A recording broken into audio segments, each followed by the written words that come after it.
considered it in Tallahassee. It's also known as the Don't Say Gay bill. It's one of many generating fierce debate over giving parents more power to decide what goes on in Florida's classrooms. The bill makes it illegal for school districts to require discussion or reading about LGBTQ issues at the elementary school level. And while the idea is popular with many families, there are plenty of people concerned that just having a law like this one in the books would perpetuate hate and intolerance.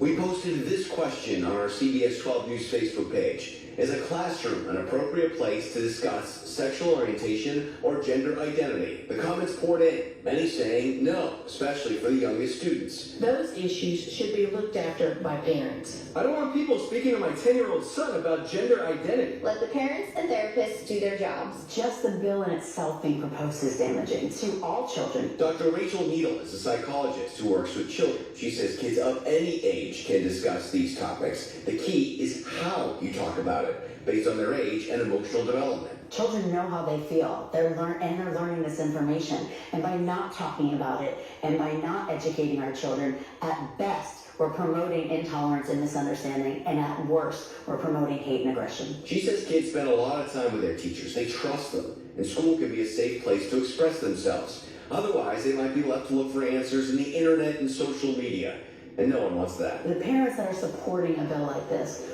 are putting their discomfort onto their children. Yet the legislators behind the bill argue children should be learning about gender and identity at home from their parents. Schools should teach how to read, how to write, how to do math, history. They should leave the social engineering to the home. The undercurrent of this bill is that if these sort of topics are spoken about in school, then it can somehow influence or change a child's sexuality.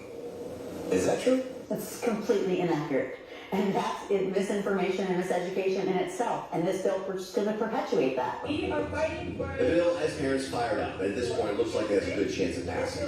What do kids think about it? I spoke to members of Park Vista High School's Genders and Sexualities Alliance Club in West Point Beach, many of whom know what it's like to grow up feeling different. When I would say fourth and fifth grade, when I was first discovering my sexuality, I couldn't put it into words because I simply just didn't know what it was. When you teach kids at a young age, it helps them understand more when they're older. I believe somewhat it does create a sort of stigma that for some reason or other, you shouldn't be talking about it. We should have a right to know that other people out there exist. There are men who like men, there are women who like women. It's not a hard concept for kids to comprehend. Love, it shouldn't be a concept that should be forbidden from kids to be talked about, I think it's an important part here. Some parents say, I don't think my 6 to 10-year-old kids should be learning about sex in school. But what these kids are saying is that you can teach about love without talking about sex. And parents, this is from Dr. Needle. If you want the responsibility of teaching your kids about this,